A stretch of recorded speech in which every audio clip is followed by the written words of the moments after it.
The Paracave Podcast, proudly brought to you by Parramatta Leagues Club, The Corner Post, Rubbish Removal Kings, Flash Conveyancing, and Wine Barrels Event Hire, Sydney. Parramatta Leagues Club, home of the Eels. Across from CommBank Stadium, it is perfect for your pre-game meal at one of the many options to eat, and also a Jack's Pale Ale as well. Or simply have a roll in Kicks 10-pin or play one of the many arcade games as well. See you all there pre-game at Parramatta Leagues Club, or simply head to the website www.paraleagues.com.au to see what's on, and don't forget to sign up as a member today to enjoy one of the many member-only options. Parramatta Leagues Club, proud sponsors of the Paracave Podcast. Let's go! Welcome back to another show. Hi, how are ya? It's a Paracave Podcast coming at ya. Turn it up, feel the vibe, blue and gold, step inside the cave. Yeah. Easy try in the corner. Here's your host, Troy Warner, coming to you live from the world famous Paracave.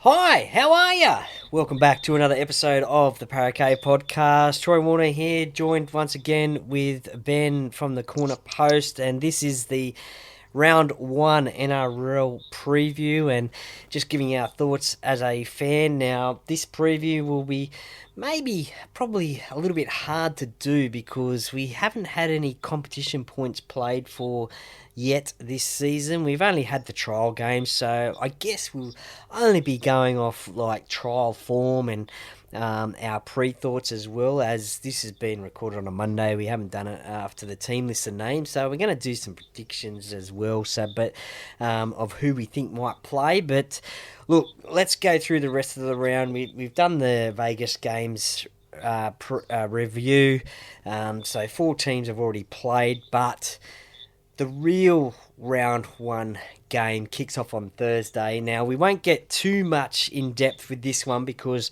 we will actually do a preview of the Melbourne Storm versus the Eels in a separate podcast where we can go on about it, but we will talk about it now. Storm versus the Eels down at Amy Park, 8 p.m, Thursday the 5th of March. This is going to be the most anticipated game. It'll probably be the most watched game of the round, I think. So, the Storm, they got a 23-year winning streak in round 1. The Eels last season went down to Melbourne and lost 56-10. I think it was like 40-0 at half-time. That won't be happening again this season. Ben, are you ready? Are you ready for this game, the Storm versus the Eels on Thursday night? I 100% am ready for this game, and my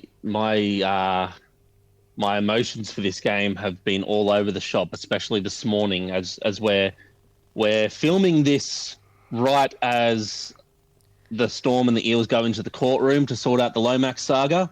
So there is still so many twists and turns to come before this game, because you and I have heard a couple of little itty bitty rumors that we probably won't bring up on air at the moment, but there is definitely something going on behind the scenes, and that's going to really make a big difference before this game comes along. So plenty to talk about now. There'll be even more to talk about with our preview coming up for this one as well. And all I will say is records are made to be broken. Yes, I like that one. It's Operation Break the Streak down there in Melbourne, and I think this is a prime opportunity for Parramatta to do that. Obviously, the pre-season premiers, they're in form, a lot of confidence around the place.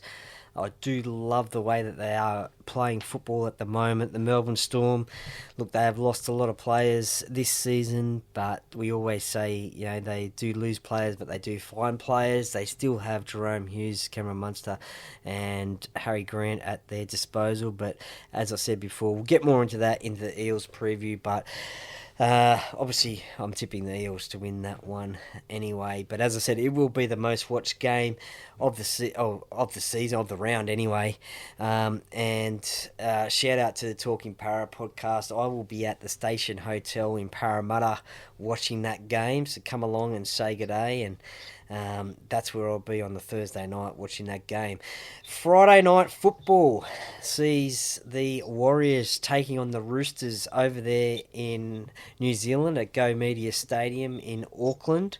The Roosters are going into that game as favourites at the moment in this game. But we know that the Warriors, they can be very competitive at home and are hard to beat over there. Obviously, Parramatta beat them in the trial, the Roosters, but again, it was only trials. This is playing for 2 points. This will be an interesting game. I think it's already a sellout, as they do over there in New Zealand. What's your thoughts on this game? Yeah, this one was actually really hard to tip, to be honest. I've got the Roosters winning this one just purely based on the differences between their rosters. Obviously, we haven't seen team lists yet, but yeah, you sort of expect, your Cherry Evans and Tedesco's and whatnot to be in there. But I think this particular matchup is a lot closer than people think it is. I would not be surprised one bit to see the Warriors come out and win this game. And as a bit of a closet Warriors fan myself, I kind of hope that they do come out and win this one, because it would be good to knock the Roosters down a peg before we play them in a few weeks. Yeah, well, we do know that the Roosters can be slow starters in the competition and sort of come together mid to late season and make a little bit of a charge. So we do know that the Roosters are slow starters.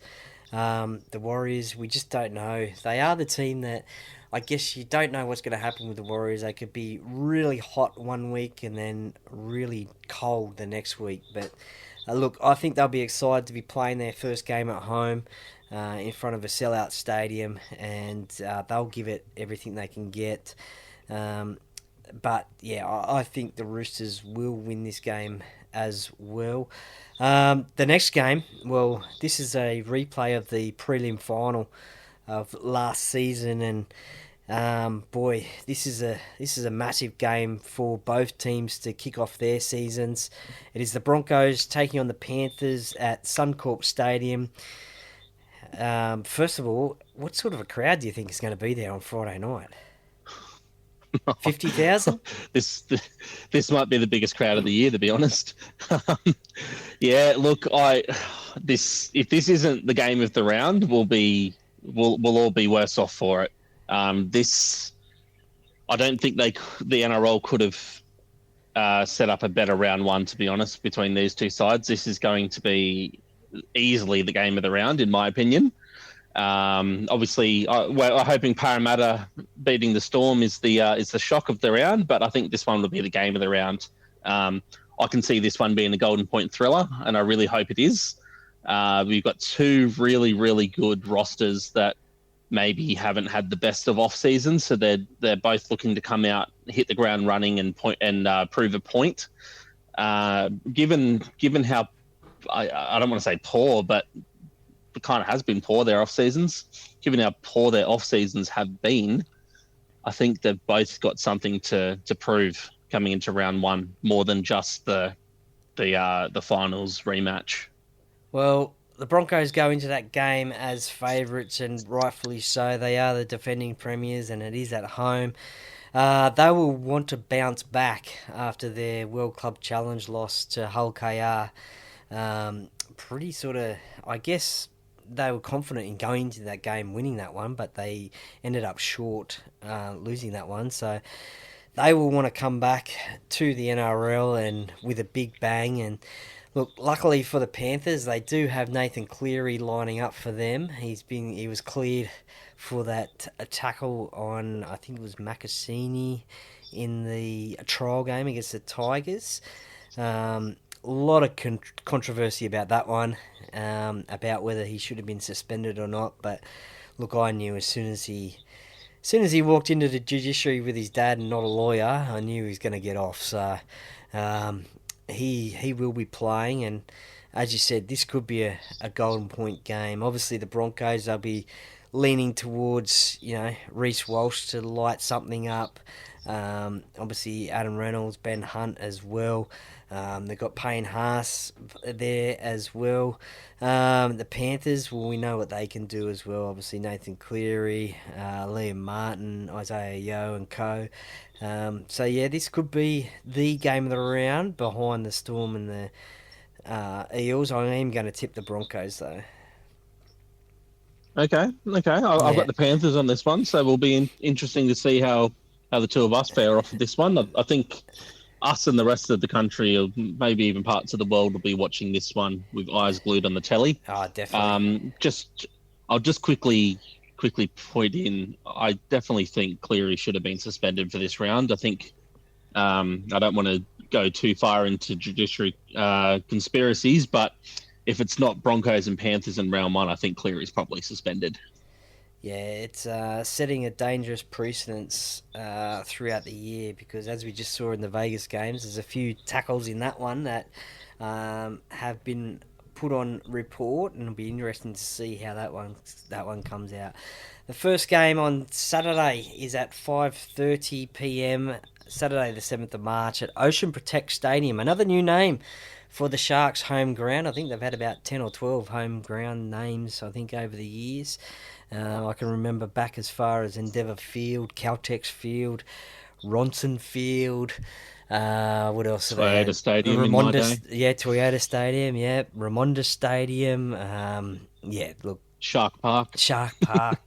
Look, it's just easier. I reckon we could do a tenable episode just on Cronulla Stadium names. Yeah, probably. But it is Ocean Protect Stadium now. The Sharks go into this game against the Titans as favourites. You probably expect them to win this game, and probably win this game comfortably. The Titans, they showed a little bit of fight in their trial games, but a lot of people have predicted them to be down the bottom of the ladder. They've got a new coach in Josh Hannay, and so they will mix it up a bit. Although he does know a little bit about the Sharks as well and how they do play, having been an assistant coach to Craig Fitzgibbon down there at the Sharks. The Sharks, they haven't got any new recruits or anything like that. They've pretty much got the whole same squad as last year. So what are your thoughts on this game? I think the Sharks will get up in this game and probably win comfortably. Yeah, I've got the Sharks too. Battle of the Beaches there. I think it's very fair to say for the Titans that their preseason was phenomenal. They came very, very close to pipping us for the $100,000. They actually beat us on for and against in the end, which we did not expect with them facing Melbourne in the final game, who they absolutely flogged, which was great to see. I think they just missed out by a few offloads was all it took for Para to finally win that preseason trophy, but it got a lot closer than we'd probably would have liked it to. So they've hit the ground running big time in this off season. I do think that the Sharks are going to be too much for them, but don't be surprised to see them put on a little bit of a surprise performance and pip the Sharks here too. I think my surprise tip for the round will probably be the Titans, to be honest. In saying that, I have picked the Sharks to win this one, but that back line for the Titans looks really decent at the moment, to be honest. Those young kids, I'm not sure if they can pull it off for an entire season, which is why I've got them sort of lower on my ladder, like most people have. But they're going to have games here and there where they prove a few people wrong, and I think this could be one of them. Yeah, round one is always the hardest one to tip as far as tippers go. I know for myself it's always the hardest one to tip because you just don't... As we've already seen. Yes. I'm only 1 from 2 at the moment. But yeah, you don't know what's going to happen in these games because it is round one, so anything can happen. Yeah, I think the Sharks will get away with it. The next game is at Four Pines Park, another ground that I just call Brookvale Oval, Brookie Oval. Not actually Four Pines, but it's had a few name changes as well. But it'll always be Brookie Oval, Brookvale Oval. To me, it's the Sea Eagles versus the Raiders. Now 7:35 p.m. on the Saturday. Now the bookies have got these, but gamble responsibly, obviously. The bookies have got they can't split these two sides, and when I was thinking about this game, I probably couldn't split them either. Jamal Fogarty has moved to the Sea Eagles from the Raiders, so he's playing against his old club. Looks like Ethan Sanders might get the first call up for that halfback role, so it'd be the two Ethans at 6 and 7 for the Raiders, 6-7. Just got another one in there. So a lot of responsibility on him to run that Canberra team around. But look, Canberra, they can't be underestimated because they did, I guess, shock the rugby league world last year by winning the minor premiership and just how far they went in that competition. No one expected them to be that high. So, look, they would have learnt from last season and they'll still have a few tricks up their sleeve. But, look, I'm tipping the Sea Eagles only because it's at Brookvale Oval. Yeah, me too. I'm with you on that one. This was the hardest game of the round to pick. These sides are so evenly matched up, and I think if they weren't playing each other in round one, I probably would have picked Canberra. I think purely because this will be Canberra's first game with the new halfback, and they're versing their old halfback. I think that's what's going to be the difference here. Both of these sides are sides that I have hovering around the top 8. I'm not sure if they're going to be in or out this year, but I do have them both out as we stand.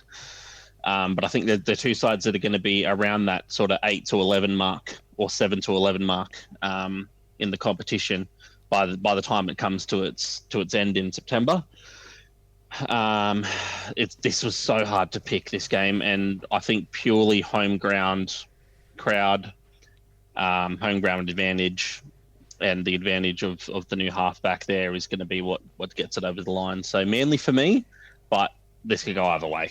Yeah, no, definitely. As I said before, the bookies can't split them. I guess big responsibility on Tom Trbojevic as well, as there always is for Manly when he plays. But yeah, Manly for me. And the last game to round out the round. That doesn't exactly sound the best, does it? Round out the round, I guess. I should say... Wrap up the round. Wrap up the round. There we go. That one's better. Wrap up the round. Is the Dolphins versus the Rabbitohs. Another game being played at Suncorp Stadium, 4:05 p.m. Sunday, the 8th of March. Now, if you remember the last year, this game was relocated to Sydney because of the Queensland cyclone that was going on at the time. The Wayne Bennett Cup. Obviously, Wayne Bennett formerly coached the Dolphins, now at the Rabbitohs. The Rabbitohs have got David Fafita in their side, so you could imagine he would line up somewhere as well. Got Latrell Mitchell, obviously Cody Walker, and the Dolphins. Now, the question I want to ask you about the Dolphins, they go into this game as favourites, only slight favourites, but the question I want to ask you about the Dolphins is, does Hammer play centre or does he play fullback? And do you leave Trey Fuller out of this team or 14, or does he play fullback? Hammer's a fullback to me. I think the coach has already come out and said that he's their fullback, and that's that. And I think rightfully so. He's one of the most electric fullbacks in the competition, and as good as Trey Fuller is, I don't think you can displace Hammer. This is sort of like an Iongi to Gutherson sort of scenario that we had in the last off season when we weren't sure if Gutherson was staying or leaving at that point. You've sort of got that young.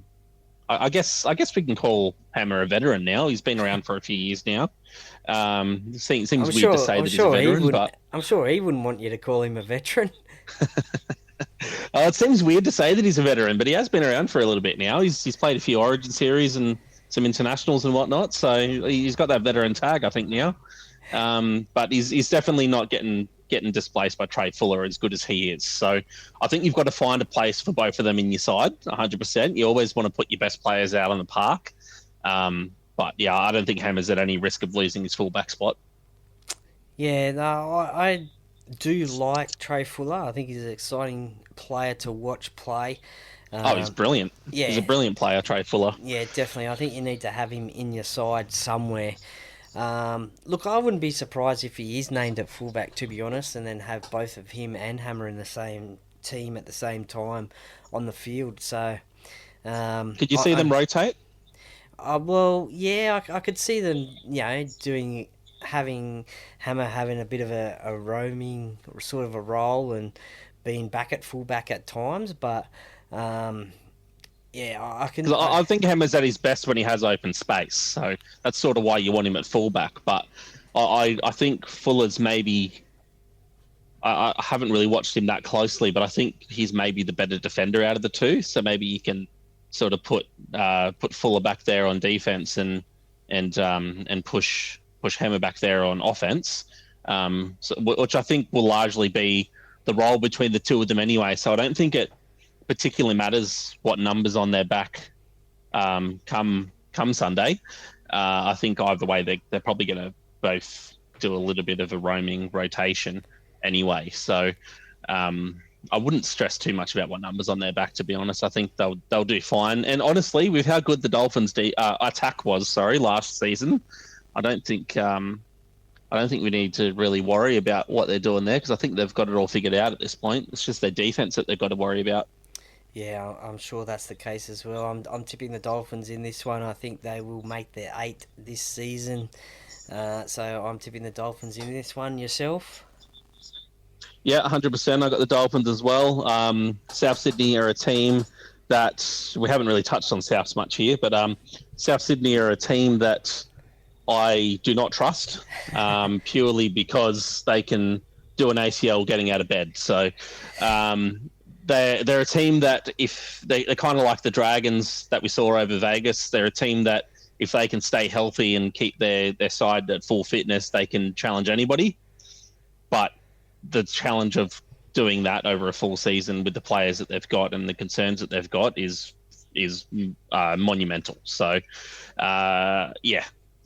Dolphins for me. Souths can do it. Don't think they will.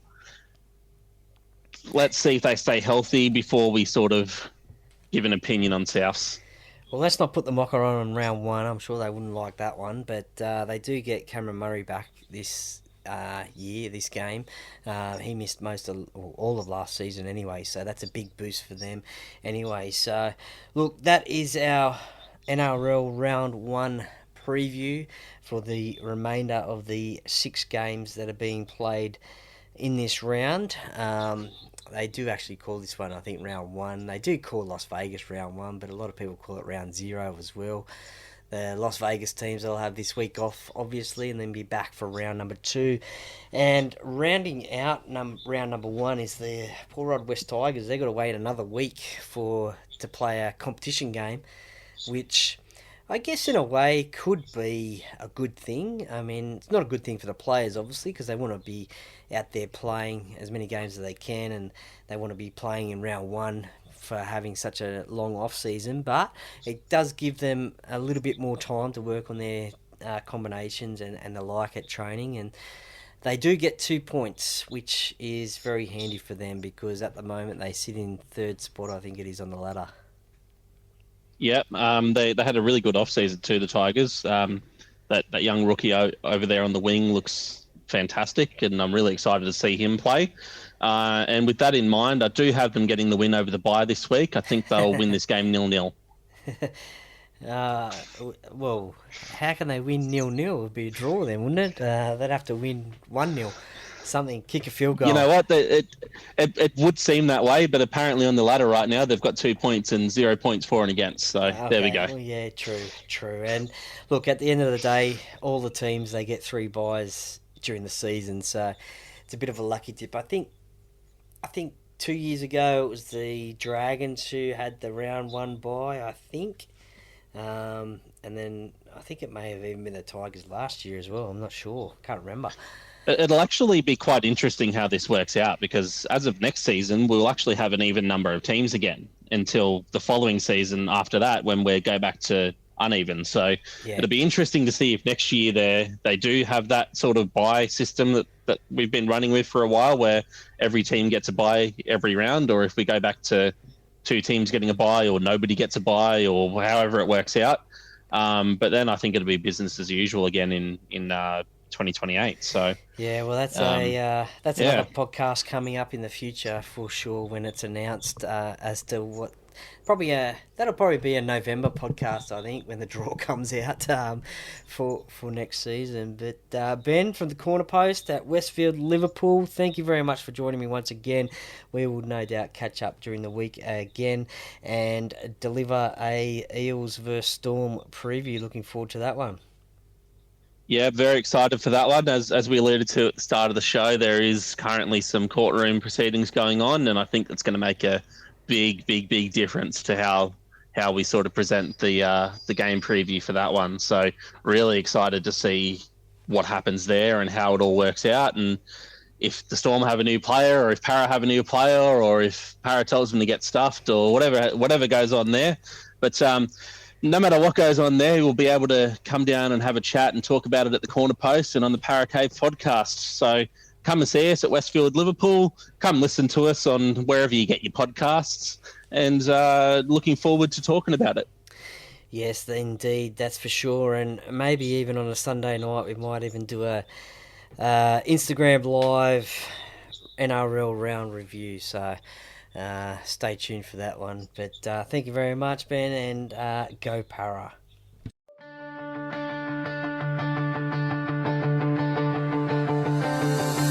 Thanks for listening to another